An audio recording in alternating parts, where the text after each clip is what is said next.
जय जगन्नाथ। नमस्कार प्रिय दर्शक, स्वागत करता हूं मैं आपको कल्पतरु राष्ट्र में। आज हम लोग बात करेंगे कन्या लग्न के लिए 2026 का कैसा रहेगा। कन्या लग्न जात व्यक्ति के लिए कैसा रहेगा, इस बारे में आज विश्लेषण करेंगे। इससे पहले आपको एक इन्फॉर्मेशन, अगर आपको इस तरीके का विश्लेषण अच्छा लगता है तो चैनल को लाइक, सब्सक्राइब एवं शेयर करें और कमेंट्स दें आगे किस तरीके का विश्लेषण चाहते हैं। और जो मेष से लेकर सिंह लग्न तक ये प्ले लिस्ट में है, जाके आप लोग देख सकते हैं कैसा रहेगा 2026 के लिए। अभी चलिए शुरू करते हैं कन्या लग्न के बारे में।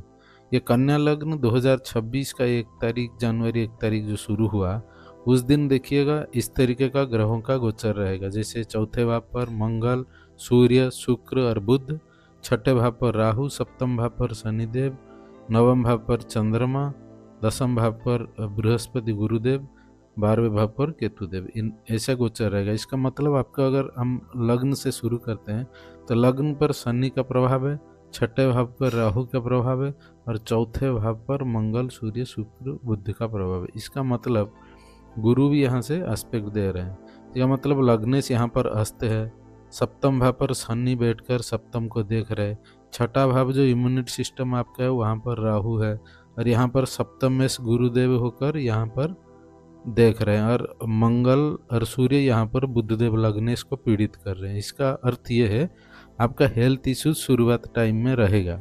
जब तक यहाँ पर मंगल और सूर्य मकर राशि में चला जाएंगे तब शुक्र उनका मित्र है, उनके साथ रहेगा तो कोई इशू नहीं है। शुक्र भी तब तक निकल जाएंगे। इसका मतलब अभी आपका फिलहाल हेल्थ इश्यूज दिखा रहा है, लेकिन अगर आपका देखेंगे ओवरऑल हेल्थ, तो जब जब छोड़ देंगे ये 2 ग्रह तो आपका हेल्थ इश्यूज ठीक हो जाएगा। फिर आगे अब 3 मेन प्लानट, 4 मेन प्लानट जो है शनिदेव, राहुदेव, केतुदेव और गुरु, इन लोगों को देखे 2026 का विश्लेषण करते हैं तो गुरु आपका 10म भाव पर है। तो यहाँ पर ये सप्तमेश और चतुर्थेश होकर 10म भाव पर होना ये अच्छा है, लेकिन काल पुरुष के कुंडली में यहाँ पर मकर राशि आता है तो यहाँ गुरुदेव नीच का हो जाता है। तो गुरुदेव यहाँ पर मिथुन राशि में भी ज़्यादा कंफर्टेबल नहीं होते हैं। तो आपका कर्म स्थान पर या कर्म स्थान से जो भी रिजल्ट, इसमें अच्छा कुछ अभी नहीं आएगा आपके कैरियर रिलेटेड चीज़ पर, क्योंकि आपका लग्नेश यहाँ पर पीड़ित है और सप्तमेश होकर 10म भाव पर बैठे हुए हैं, लेकिन यहाँ पर राहु से एस्पेक्टेड है। तो कैरियर का शुरुआत टाइम में अभी ठीक नहीं है। आगे जाकर जब गुरु यहाँ पर कर्क राशि में हो जाएंगे, ये सप्तम से होकर उच्च का हो जाएंगे और आपका चतुर्थेश होकर उच्च का हो जाएंगे, उस वक्त आपका कैरियर में भी ग्रोथ आएगा और आपका बिजनेस में या डोमेस्टिक लाइफ का हेल्थ इशू जो था वो सब ठीक हो जाएगा जब यहाँ तक गुरु पंचम भाव 11वां भाव पर आ जाएंगे जून के बाद। लेकिन अभी यहाँ से दूसरे भाव को रेस्पेक्ट कर रहे हैं गुरु और आपका चौथे भाव पर, आपका छठे भाव पर, मैं दूसरे भाव पर मतलब धन कारक ग्रह होकर दूसरे भाव पर रेस्पेक्ट करना धन के लिए सही है। चौथे भाव का मालिक होकर चौथे भाव को प्रभावित कर रहे हैं अभी, तो आपका चौथे भाव को जो मंगल सूर्य यहाँ पीड़ित कर रहे हैं, डोमेस्टिक लाइफ जो पीस है, शांति है मन का, इसको गुरु बचाने की कोशिश कर रहे हैं। जब तक मंगल सूर्य यहाँ निकल जाएंगे मकर राशि में तब तक ये फिर ठीक हो जाएगा। फिर गुरुदेव का 9वीं दृष्टि राहु के ऊपर आना आपका जो हेल्थ इश्यूज दिख रहा है वो हेल्थ इश्यूज को ये थोड़ा कम कर रहे हैं। लेकिन सप्तम में शनिदेव का होना और छठे भाव पर आपका राहु का होना आपका स्पाउस, हस्बैंड या वाइफ जो भी है, इनका हेल्थ को दिखा रहा है। ये रहेगा। फिर आगे क्या होगा, शनिदेव जब यहाँ से नेक्स्ट ईयर में मेष में जाएगा तब भी ठीक नहीं होगा, क्योंकि हम मेष में अष्टम में जाएंगे। राहु देव भी यहाँ पे पंचम में आ जाएंगे तब थोड़ा रिलैक्स होगा।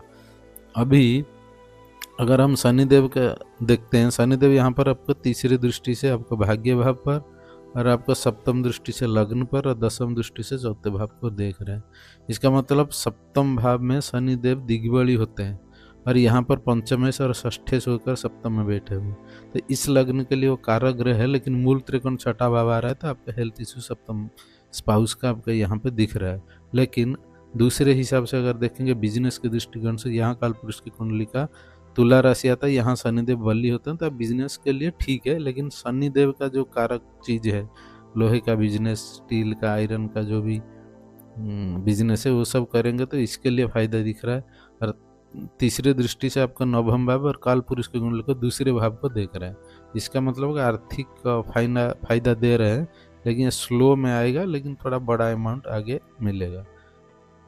और सप्तम दृष्टि से आपका लग्न के देख के आपको थोड़ा आलस्य बनाएंगे, क्योंकि आप जल्दी उठ के काम करने में थोड़ा हिचकिचाएंगे।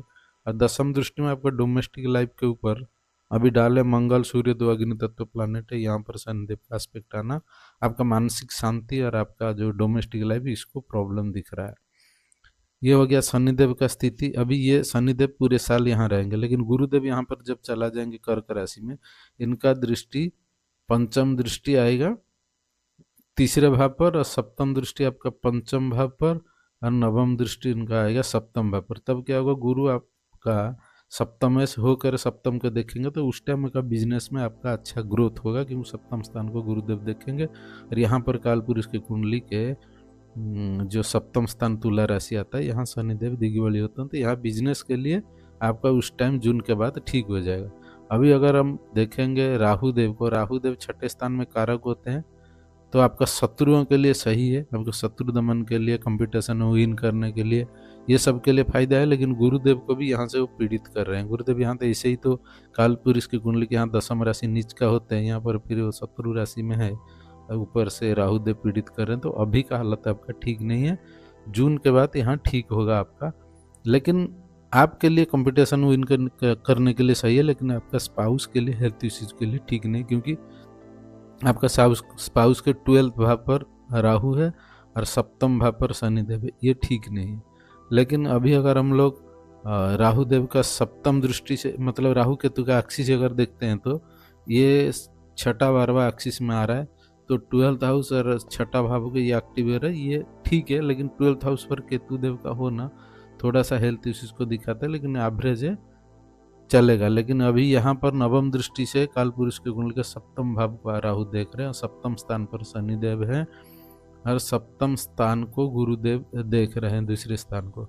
इसका मतलब आपका धन के लिए ये स्थिति सही है, लेकिन अब हेल्थ के लिए फिर भी राहु देव का या दूसरे भाव पर एस्पेक्ट ये ठीक नहीं है। ये था 2026 के लिए एवरेज जो आपका राशिफल। लेकिन अभी यहाँ पर देखिएगा, धनु राशि में देवगुरु बृहस्पति का और शनिदेव का दृष्टि आ रहा है। इसका मतलब आपका चौथा भाव अभी एक्टिव है। तो चौथे भाव पर क्या होता है, आपका प्रॉपर्टी, आपका जमीन, आपका मानसिक शांति, आपका अगर इलेक्शन या किसी चीज़ पे ऊपर कोई लड़ना चाहता है, ये चीज़ एक्टिव है, इसमें से आपको अभी फायदा मिलेगा। लेकिन आगे जाके फिर ये दसम स्थान पर गुरुदेव का एस्पेक्ट आएगा, और शनिदेव का एस्पेक्ट गुरुदेव का मिक्स एस्पेक्ट, और कहीं नहीं आएगा फिर आगे। अभी ये था 2026 का ओवरऑल जो रिजल्ट है। हर महीने का जब राशिफल हम बनाएंगे, तब जाके थोड़ा सा अच्छे से क्लियरेंस आएगा। तब तक आपको इसको देखते रहिए। अगर आपको इस तरीके का विश्लेषण अच्छा लगता है, तो चैनल को लाइक, सब्सक्राइब के शेयर करें, और कमेंट दे आगे किस तरीके का विश्लेषण जानना चाहते हैं। रहता हूँ, जय जगन्नाथ।